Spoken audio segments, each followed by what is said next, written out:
August 10th, 2018.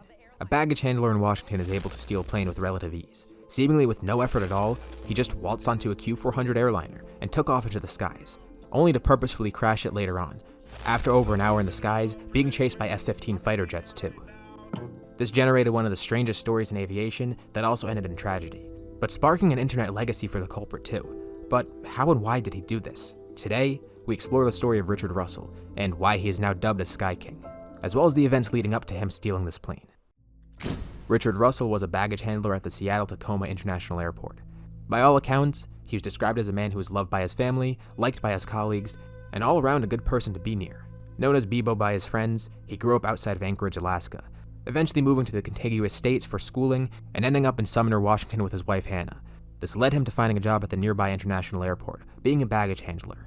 He seemed a bit mixed on his job. On one hand, it allowed him to travel around the world, which was a pretty nice benefit, but at the same time, he never did see himself in a position like this, especially with some of the miserable and grueling work that came along with it. Although in terms of his personal life, he was respected by all his peers, he had a loving family, and in general, he was a pleasure to be around.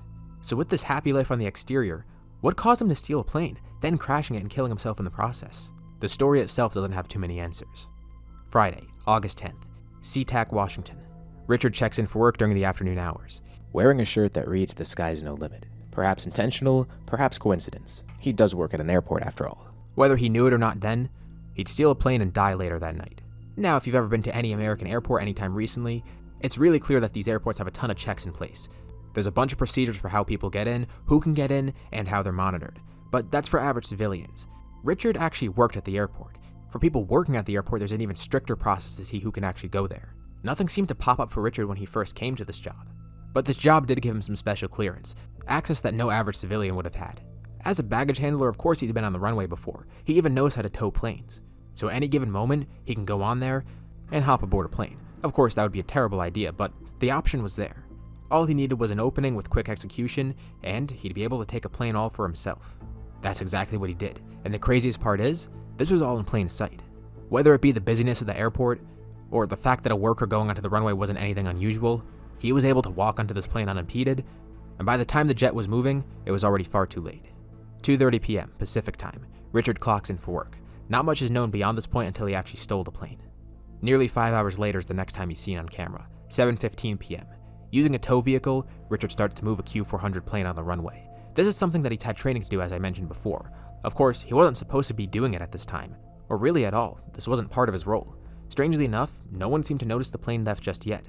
Matt Scott, an FBI agent working on the case, even stated, there didn't seem to be anything that was out of the ordinary, up until the last minute when he actually took it. 18 minutes later, 7:33 p.m., liftoff. Somehow, he managed to get the plane off the runway without a hitch. Luckily for him too, at the time Richard stole the plane, the runway was completely clear. However, even with a clear runway, the fact that he was able to even taxi the plane down the runway and take off with ease is just incredible. Seemingly, it could have been just a massive stroke of luck, and it seems like luck would be on Richard's side for the rest of the flight, as some more strange occurrences would unfold. The ground tried to communicate with the runaway plane, trying to get more info from Richard too. Despite a stolen plane being no laughing matter, Richard appeared to be very jovial over the recording. Technical terms were spewed at him over the radio, and he simply laughed at the fact that he knew nothing about what was going on. Throughout the flight, he even joked around with the controller. And pretty quickly, the authorities were able to figure out a clear plan, or rather a clear lack of plan. Richard stated that his objective was simple. His plan was to start up the plane, get it to go, and just fly around for a couple of hours. Even Richard wasn't too sure of what he wanted to do. The most terrifying part was the confession that he had no idea of how to end this. He doesn't know how to land the plane, and he didn't even plan on doing that either. He basically took the plane for fun and didn't have an idea of what to do afterwards. Whether or not he was telling the truth, the authorities didn't know for sure at the moment. But if Richard was being honest here, they'd have to find a way to land that plane safely. He could very well know what he's doing and have a motive in mind. But a pilot who doesn't know what he's doing, and more importantly doesn't know how to land the plane, that could be just as disastrous. Richard flew around Mount Rainier, a volcano near the area, and dipped off the radar briefly. 7:48 p.m. Richard reappears on the radar, now heading towards Seattle at a faster pace. A hijacked plane heading towards a large metropolitan area with someone in the cockpit who doesn't know where he's going or how to land this. Clearly this poses a massive risk to everyone. There's no other aviation activity in the area. Dozens of flights were delayed, diverted, or even canceled out of fear of public safety. Meanwhile, F-15 fighter jets were scrambled to follow Richard. NORAD was tracking his flight. They had a chilling update as well, stating that the pilot might have seemed suicidal. As the situation continued to unfold, the risk involved was getting worse and worse. For the next few minutes, Richard's emotions seemed to be all over the place, as one would expect for an amateur pilot who just stole a plane from an international airport. He throws up in the cockpit, he asks the controller for advice and even apologizes to him.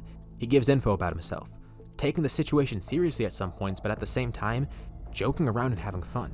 But what exactly is he planning to do? 8:08 p.m. The jets were scrambled, taking off at this time. An airplane theft, especially a large aircraft out of an international airport, it wasn't something to be taken lightly. Even if this weren't a post-9/11 America, calling this concerning is a massive understatement. The fact that this even happened in a post-9/11 world is remarkable in and of itself. Merely 7 minutes after takeoff, the F-15s had visual of Richard, tailing close to him. As Richard continued his banter with a controller who was faceless to him, these fighter jets got closer. Luckily for everyone involved, they didn't open fire. Easily they could have taken the plane down, but Richard was over a metropolitan area, and obviously this would cause way more damage. Plus, they still didn't know his motive. Maybe they could have had the plane land safely. Over the radio, he was even being coached on how to do so. But, yeah, I wouldn't know how to land it. I wasn't really planning on landing it. Yeah, I just kind of want to do a couple maneuvers, see what it can do before I put her down, you know? For now, the only choice everyone had was to follow Richard, and do whatever they could to end this without any casualties. 8:30 p.m. Richard is starting to have a lot more fun. Now, he has been joking around during this entire flight, and he seems to be enjoying it too. Damn it, Andrew! People's lives are at stake here! Now, Rich, don't say stuff like that. Nah, I just told you I don't want to hurt no one. I just want you to whisper sweet nothings into my ear. As far as a motive, the only thing that seems to be apparent right now is that he stole his plane just to have fun.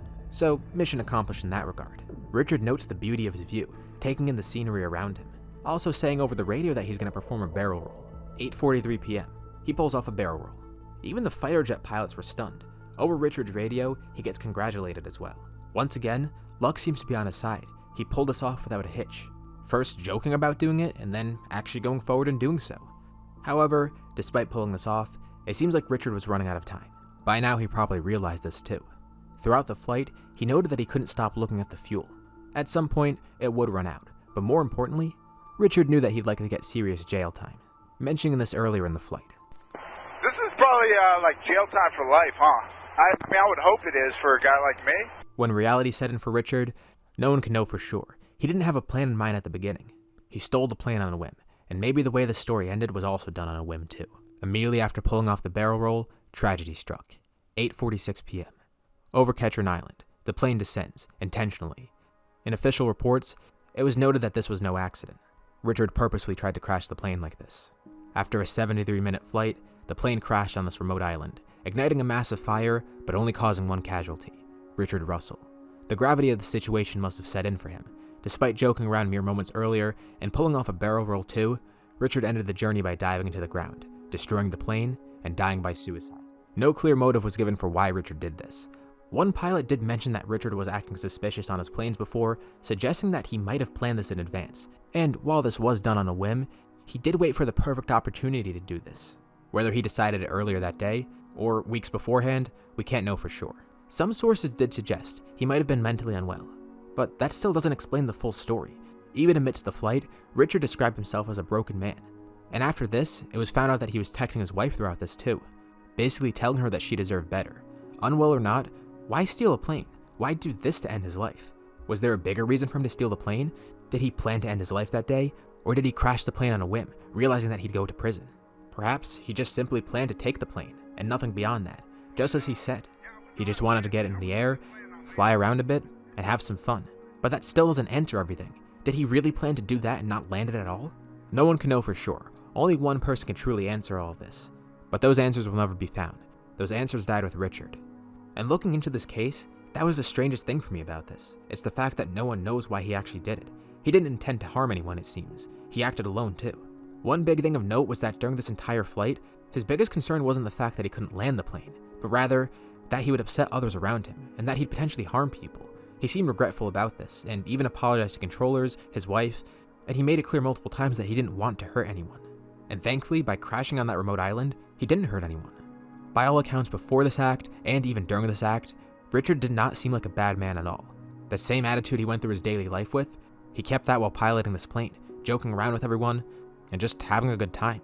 Due to the oddness of the story, and the demeanor he displayed throughout the flight, online he would simply be dubbed as Sky King, a man known for casually stealing a plane just so he could have some fun.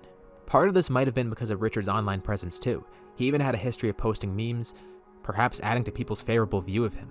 His jovial attitude throughout the entire endeavor, his admiration for the beauty of the land around him, and the joy he expressed during flight, these traits for him stood out for everybody. Flying this plane seemed to be a dream come true for him. Despite the tragedy that ensued from this act, amidst it all, he seemed almost happy in a way. Now at the same time, we can't glamorize what Richard did. He stole a plane. He put thousands of lives at risk by doing this. He didn't know what he was doing. Thankfully, he was able to avoid even more tragedy. And even with all that, he still died in the end. And this just makes the story all the stranger. Why would this man do this? Why would he risk his life, risk the lives of all these people around him too? If he successfully landed, he would have gone to prison. The chance of a crash was even more likely. So no matter how you slice it, this act was bound to have a bad ending regardless.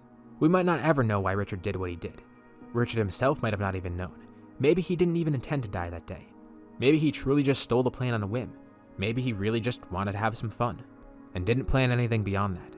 And at least, even for a brief few moments, he was able to have some fun for himself. Perhaps having fun, that very well may have been his only true goal here.